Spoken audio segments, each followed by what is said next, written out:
사랑합니다. 축복합니다.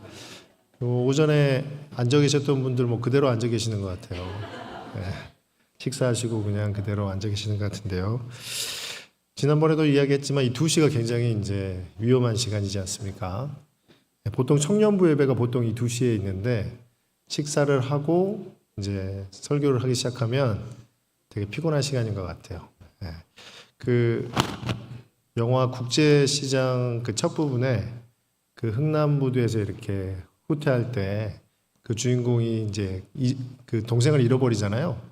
거기에서 이제 이런 대사가 있더라고요. 지금 놀러 가는 거 아니다. 지금 놀러 가는 거 아니니까 정신 단디 차려야 됩니다. 아셨죠? 예, 하나님 말씀 안에서 주 은혜 풍성이 넘치시기를 주님의 이름으로 축원합니다. 제가 한국에 왔을 때 2019년 12월에 왔습니다.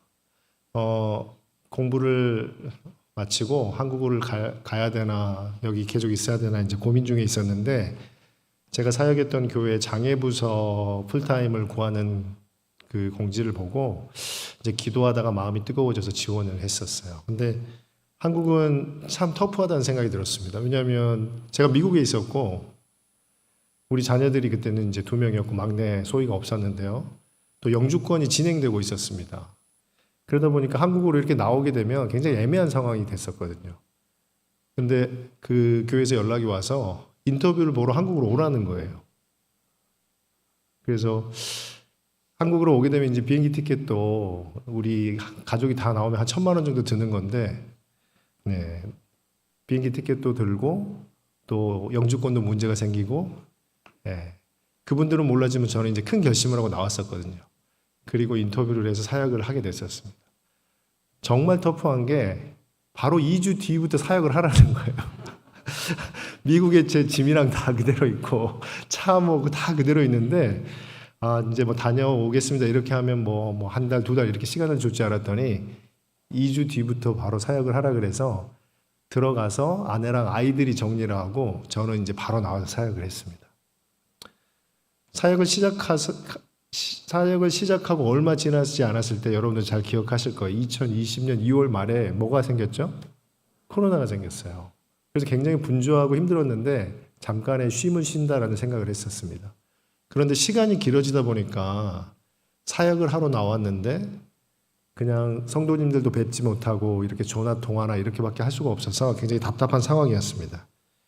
그래서 제가 했던 사역 중에 하나가 그 시편 라디오라는 사역을 했었어요. 그게 뭐냐면 이제 시편을 설명하는 그런 그 음성으로 제가 시편을 설명하고 그걸 편집해서 이제 유튜브에 올리는 거였는데 그 앞에 구성이 뭐였냐면 성도님 한 분 한 분을 만나서 이렇게 인터뷰하는 그런 코너가 있었습니다. 라디오처럼. 그래서 한 분 한 분 돌아가면서 인터뷰를 하고 그분이 이제 끝에 라디오처럼 저는 어떤 곡을 듣고 싶습니다 이렇게 한 구성이었는데 잊혀지지 않는 한 분이 계셨어요. 그 집사님은 여자 집사님인데 저를 만났을 때 이제 뇌종양 수술을 하시고 그걸 이제 회복 중에 있었던 집사님이었습니다. 뇌종양 전에 유방암 수술을 하셨고 유방암 수술이 5년이 지나서 이제 끝날 때 보통 그게 뇌종양으로 전이되는 경우가 좀 있다 그러더라고요. 근데 뇌종양으로 전이가 됐었고 또 뇌종양 수술을 하시고 지금 회복 중에 있던 집사님이었습니다. 자기 인생에 대해서 이렇게 길게 한 2시간 정도 인터뷰를 했었는데 그분이 마지막에 신청했던 노래가 이 찬양이었어요. 지금까지 지내온 것 주의 은혜라. 지금까지 지내온 것 주의 크신 은혜라. 한이 없이 없는 주의 사랑 어찌 이루 말하랴. 자나깨나 주의 손이 항상 살펴주시고 모든 일을 주 안에서 형통하게 하시네. 그 질병의 어려움 중에도 그분이 주의 은혜다라는 고백을 했을 때 목사로서 굉장히 마음이 무거워지고 하나님이 주신 은혜와 복이 무엇인지 다시 한번 생각하게 되었습니다.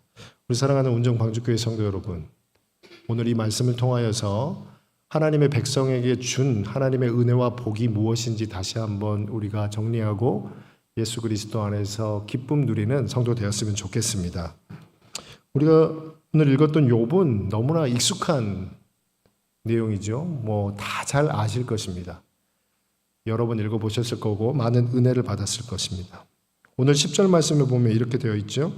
욥이 그의 친구들을 위하여 기도할 때 여호와께서 욥의 공경을 돌이키시고 여호와께서 욥에게 이전 모든 소유보다 갑절이나 주신지라. 욥이 있었습니다. 그는 아주 특별하게 선택받은 아주 의인으로서 묘사가 되고 있습니다. 그런데 그에게 재난이 왔죠. 자기 재산이 전부 다 사라지고 자녀들은 다 죽고 질병까지 걸려서 굉장히 어려운 시간을 보냈습니다. 그 시간이 모두 지난 다음에 나온 결과가 갑절의 복을 받은 것이죠. 굉장히 긴 시간에 어려움을 겪었습니다. 친구들이 와서 그에 대해서 이야기를 하기도 하고 여러 가지 고민을 했었지만 그 모든 과정을 거치고 난 다음에 갑절이라는 것은 이제 2배라는 것인데요. 정확하게 2배를 의미하는 것입니다. 2배의 복을 받았습니다. 첫 번째 받은 복이 무엇이냐면 12절 말씀 같이 한번 읽어보겠습니다. 여호와께서 욥의 말년에 욥에게 처음보다 더 복을 주시니 그가 양 14,000과 낙타 6,000과 소 1,000겨리와 암낙이 1,000을 두었고, 이거를 계산을 해봤어요. 양 한 마리를 30만 원으로 계산을 하고 낙타가 800만 원 정도 한대요. 그리고 소는 400만 원으로 계산했는데 이건 한우가 아닌 경우입니다. 한우는 1,000만 원이죠, 그렇잖아요. 이 400만 원 이제 외국산 400만 원. 그리고 암나귀는 200만 원 이렇게 계산을 했더니 622억 원 정도가 되는 재산이라 그래요. 예. 지금 욥이 갑절에 복을 받았는데 그 가치가 지금 돈으로도 한 600억 정도의 그거를 받았다고 합니다. 굉장히 많은 복을 받은 거죠. 예.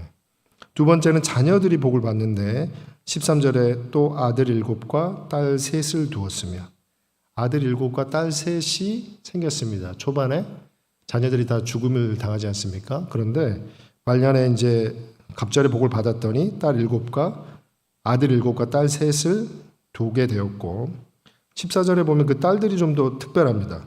그가 첫째 딸은 여미마라 이름하였고 둘째 딸은 그시아라 이름하였고 셋째 딸은 게렌 합북이라 이름하였으니 모든 땅에서 욥의 딸들처럼 아립다운 여자가 없었더라. 그들의 아버지가 그들에게 그들의 오라비들처럼 기업을 주었더라. 딸 3명이 있었는데 여미마, 비둘기, 빛 이런 뜻이라고 해요. 그시야, 계피, 어떤 향 같은 걸 의미하는 거고, 게렌 합북은 그 당시에 어떤 화장품 상자 이런 걸 의미한다고 합니다. 그러니까 욥의 자녀들의 이름이 다른 구약에 나오는 자녀들의 이름하고 조금 다르죠. 보통 우리가 이름을 보면 여호와를 찬양하라 보통 이런데 이 자녀들의 이름이 복이 좀 특별한 그런 사람들입니다. 아름다움에 대해서 상징한다 이렇게 해석을 합니다. 그렇게 딸 3이 아주 특별하게 그 당시에 이 딸들보다 아름다운 사람이 없다 할 정도로 아주 아름다운 여성들이었습니다. 그런데 특별한 또 은혜를 베풀었습니다. 15절 마지막에 보면 그들에게 그들의 오라비들처럼 기업을 주었더라. 여성들에게 기업을 주지 않는 그런 시대였습니다. 그렇죠? 성경 전반으로 보면 여성들은 남자에 예속된 그런 구조의 사회였습니다. 물론 여성이 어머니로서의 그 역할이 굉장히 중요하지만 여성이 남편과 이혼을 당하든지 아니면 남편이 죽든지 해서 이렇게 혼자 되었을 때 일반 생활을 전혀 할 수 없는 그런 사회 구조였습니다. 우리가 아는 것처럼 이게 100년, 200년 전의 이야기가 아니죠. 이게 기록이 한 3,500년 전의 시대상을 배경으로 하고 있습니다. 3,500년 전이면 우리나라의 고조선 그 이전 이런 시대지 않습니까? 굉장히 오래전의 스토리입니다. 그런데 그 딸들이 굉장히 아름다웠는데 그 딸들에게 어떤 재산을 기업으로 물려줬다, 배분했다 라고 해주고 있습니다. 어떤 인권, 자유 이런 것을 우리가 볼 수가 있는 것이죠. 이게 두 번째 자녀들에 대한 복이었다면 16절과 17절에 보면 장수의 복을 또 누리고 있습니다. 16절, 17절 같이 한번 읽어보겠습니다. 그 후에 욥이 140년을 살며 아들과 손자 4대를 보았고 욥이 늙어 나이가 차서 죽었더라. 예. 재산이 갑절에 재산을 받았고 자녀들을 그리고 마지막으로 장수로 했다라는 것을 알 수가 있습니다. 이렇게 표로 한번 비교해 보면 우리가 좀 정리를 해볼 수가 있을 것인데요. 앞에 1장과 42장을 비교해 볼 수가 있습니다. 1장의 욥과 42장의 욥인데 크게 비교하면 1장은 완전히 파산한 상태죠. 인생이 그냥 아예 망가진 상태입니다. 그리고 42장은 회복되고 완전히 번성된 상태입니다. 먼저 1장 3절 말씀에 보면 양이 7천, 낙타가 3천, 소가 500, 결이 500결이니까 1000마리죠. 암나귀가 500마리, 종도 많았으니 42장에 보면 정확하게 2배입니다. 양 14,000, 낙타 6,000, 소 1,000결이, 암나귀 1,000. 정확하게 2배의 갑절의 은혜를 받았습니다. 자녀들은 1장 2절에 보면 아들 7과 딸 3인데 42장에 보면 아들 7과 딸 3 이렇게 되어 있습니다. 이게 왜 갑절이죠? 이렇게 질문을 하게 되죠. 그렇죠? 예. 저도 잘 모르겠더라고요. 이게 왜 갑절인지. 근데 설명하는 걸 보니까 동물이나 이런 거는 없어지면 사라진 다음이니까 2배가 돼야 되는데 처음에 있던 자녀들도 하나님의 사람들이기 때문에 천국에 있다. 그래서 이렇게 똑같은 숫자가 있으면 갑절이다 이렇게 설명을 했는데 설득은 잘 안 되시죠. 저도 설득은 잘 안 되는데 그런 설명이 있어서 봤습니다.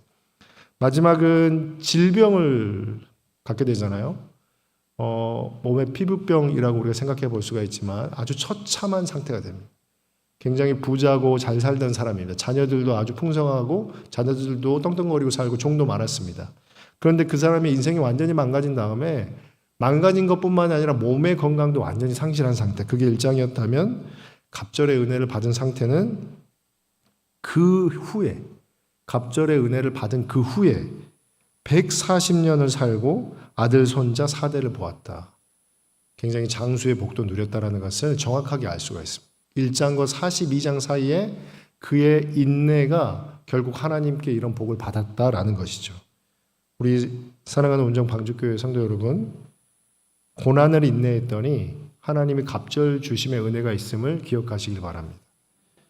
하나님의 복이 무엇이었습니까? 물질과 자녀와 장수였는데 이런 특별한 복이 여러분의 인생 가운데 함께 하시기를 주님의 이름으로 축원합니다. 그런데 우리가 한 가지 질문을 하게 되죠. 문제점인데요. 나에게는 왜 이런 갑절의 은혜가 없을까 이런 생각을 해보죠. 나에게는. 욥은 고생은 했지만 남는 장사를 했잖아요. 그 사람이 남는 장사를 받기 위해서 한 건 아니지만 어쨌든 600억이 넘는 재산도 받게 되고 자녀들도 다시 회복하고 또 건강까지 가졌는데 나는 그럼 그런 인생인가라는 질문을 하게 됩니다. 만약에 그렇지 않다면 내가 아직 인내의 시간을 통과하지 못했나? 라는 생각도 해보게 되는 거죠. 욥은 하나님의 백성으로 그렇게 살았더니 갑절의 은혜를 받았는데 왜 나는? 이런 질문을 해야 되는 거죠.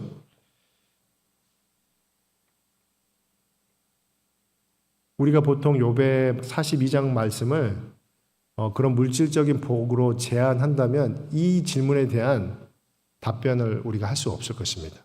그런데 우리가 익히 보았던 신약 예수 그리스도를 중심으로 구약을 다시 들여다본다면 이 부분을 명확하게 이해할 수가 있습니다. 마태복음 13장 44절 우리가 지난번에 제가 말씀으로 다뤘던 부분인데 같이 한번 읽어보겠습니다. 시작.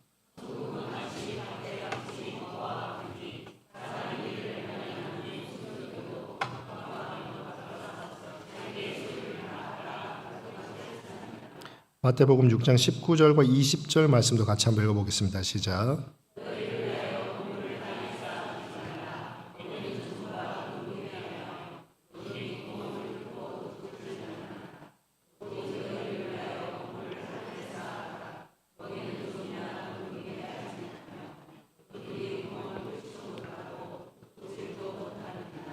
네, 욥기의 내용을 그대로 우리가 이해하면 욥이 고난을 받았고 그것을 하나님 안에서 인내했더니 실제적으로 그가 재산과 자녀들과 그리고 장수의 복을 받았다라고 이해할 수 있지만 예수 그리스도 신약의 눈으로 그것을 접근하면 조금 다르게 된다는 것이죠. 왜냐하면 신약에서는 땅의 보화를 쌓지 말라고 끝까지 말하고 있습니다. 재산도 아들도 장수도 땅의 것이죠. 우리가 분명히 알 수 있는 것은 땅의 것입니다. 그런데 천국을 살아가는 하나님의 백성들이 그 보화가 밭에 감춰 있는 것처럼 그 보화를 아는 성도들의 삶은 땅의 보화를 쌓는 사람들이 아니라 천국의 보화를 쌓는 사람들이다라고 성경이 분명하게 말하고 있다는 것입니다. 우리가 욥기를 그러면 어떻게 이해해야 될까? 조금 더 나아가서 예수 그리스도와 사도의 모습을 봐도 그렇습니다.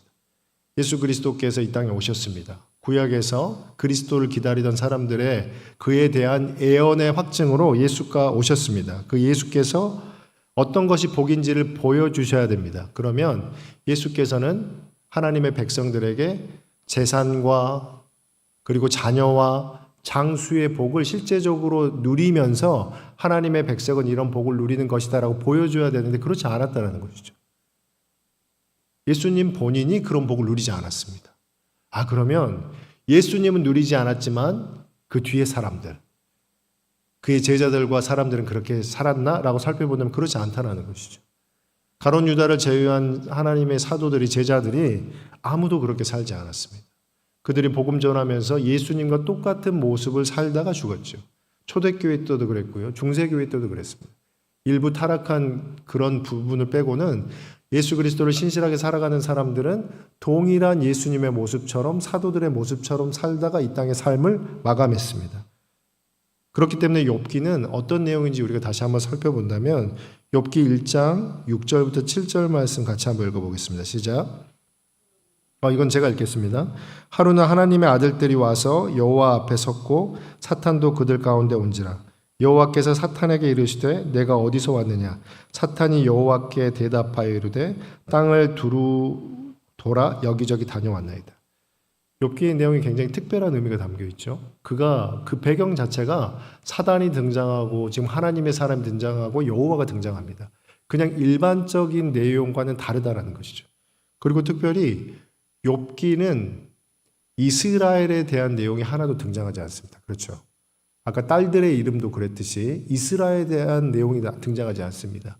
그거에 대한 이유로 모세 오경과 같은 시대, 오히려 그 앞에 기록된 내용이다라고 보는 거예요. 왜냐하면 다른 모든 내용은 여호와 하나님, 이스라엘에 대해서 계속 등장하지 않습니까? 근데 욥기는 그 전의 배경을 가지고 있고 그 전에 기록된 내용이기 때문에 그런 이스라엘에 대한 내용이 등장하지 않는다라고 학자들은 이야기를 합니다. 그렇게 보면 구약 성경의 창세기, 내용 자체는 창세기가 시작이지만 기록의 처음에 욥기로 본다면 욥기가 성경의 서론으로 이해할 수가 있는 거죠. 그리고 결론은 무엇입니까? 계시록으로 볼 수가 있는 거예요. 서론인 욥이 하나님 나라에 이루어지는 복을 보여주는 책으로 이해해 볼 수가 있는 거죠.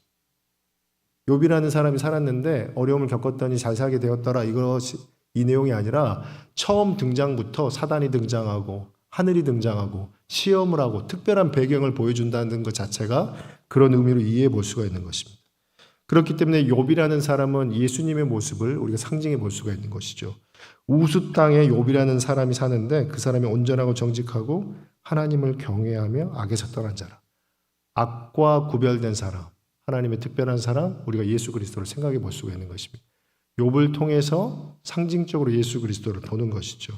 그 예수 그리스도와 같은 그 욥이 고난을 당했습니다. 우리가 욥의 3장부터 이 42장이 나오기 전까지 욥의 고난에 대한 이유가 무엇입니까? 욥의 고난의 이유가 무엇이라고 기록되어 있어요? 네. 친구들이 와서 이유를 여러 가지 설명을 하지 않습니까? 너는 이것 때문에 그런 거야. 너는 이것 때문에 그런 것 같아. 이것 때문에 이런 것 같아. 근데 결론은 무엇입니까? 모른다라는 거였어요. 모른다. 왜 모릅니까? 아담 이후에 이 땅을 살아가는 사람들의 모든 고통은 이유를 모르는 거다라고 이해해 볼 수가 있는 것이죠. 우리가 이 땅을 살아갈 때 살다 보면 죽음을 맞이해야 됩니다. 그것이 축복이 아니죠. 죽음은 죄에 대한 결과를 우리가 확인하는 것이기 때문에. 이 땅을 살아가는 우리는 계속 끊임없이 악한 것을 경험하게 됩니다. 왜냐하면 이유를 몰라요. 이미 죄악 가운데 죄악의 세상이기 때문인 것이. 욥의 그 모습이 바로 그것을 상징한다고 볼 수가 있습니다.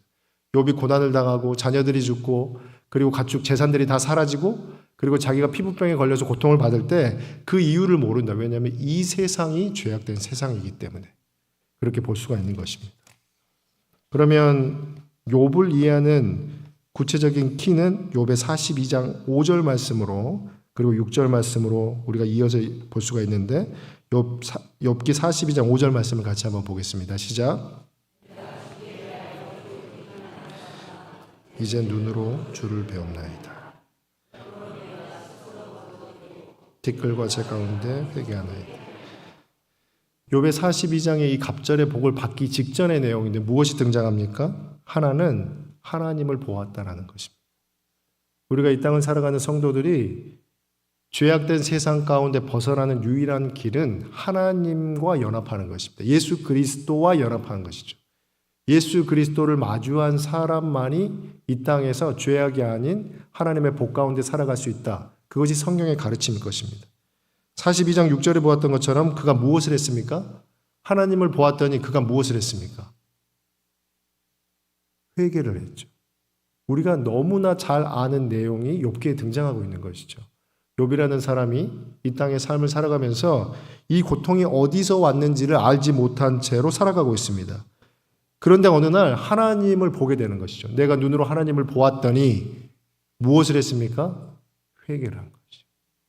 그랬더니 그에게 주어진 게 무엇입니까? 갑절의 복인 것이죠. 그 갑절의 복이 그럼 무엇일까요? 이 땅에서 욥이라는 사람이 특별하게 하나님이 주신 재산과 물질과 그리고 자녀들과 또 장수의 복을 누렸다라는 의미보다 하나님 나라의 완성된 모습을 욥을 통해서 성경은 설명하고 있다라고 볼 수가 있습니다. 이것에 대한 증거로 야고보서 5장 11절에 이렇게 기록되어 있습니다. 같이 크게 한 목소리로 읽어보겠습니다. 보라, 인내하는 자를 우리가 복되다 하나니 너희가 욥의 인내를 들었고 주께서 주신 결말을 보았거니와 주는 가장 자비하시고 긍휼히 여기시는 이시니라. 야고보의 입을 통하여서 욥의 인내가 주의 긍휼함을 받았다. 그리고 주님께서 그 결말을 만드셨다라고 분명하게 선포하고 있습니다.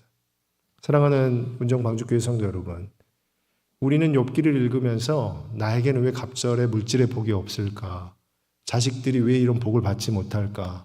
그리고 나는 더 장수해야 되는데 몸이 이렇게 컨디션이 안 좋을까? 여러 가지 생각해 볼 수가 있지만 성경은 예수 그리스도의 눈으로 바라보면 그 말씀이 아니라 이 땅의 삶이 여전히 우리가 이유 없는 고통으로 살아가지만 하나님 나라의 백성에게 주어질 영원한 복은 하나님이 이미 준비하신 천국의 영생임을 보아라라고 분명하게 말하고 있습니다.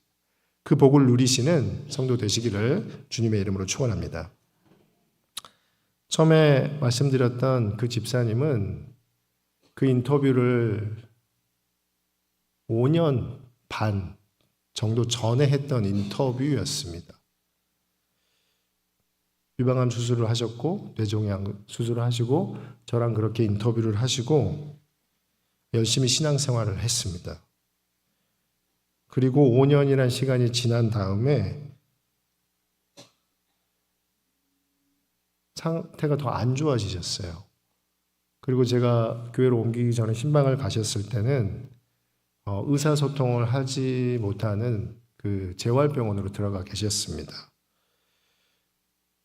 집사님이 지금은 그때는 이제는 의사소통이 거의 안 되는 상황이었지만 그 전에 그 남편 집사님의 이야기를 통해서는 다른 이야기는 전혀 이해할 수 없지만 우리 여보 기도해요라고 하면 한 가지 말을 이해할 수 있었다고 합니다. 그것은 사랑해요 하나님이라고 기도를 늘 시작했다 그래요. 유방암이 걸렸고 5년이 지나서 뇌종양이 걸렸습니다. 뇌종양 수술을 하시고 제가 기억하는 걸로는 50회 이상의 항암 치료를 받으셨어요. 그리고 믿음도 신실하게 지키시고 저에게 연락하고 오히려 믿음 가운데 격려해 주시고 하나님께서 회복하게 하실 것을 믿습니다라고 믿음의 선배의 모습을 늘 보여주셨습니다. 그런데 그 뒤의 결과가 건강이 더 안 좋아지고 의사소통도 하지 못하게 되었습니다.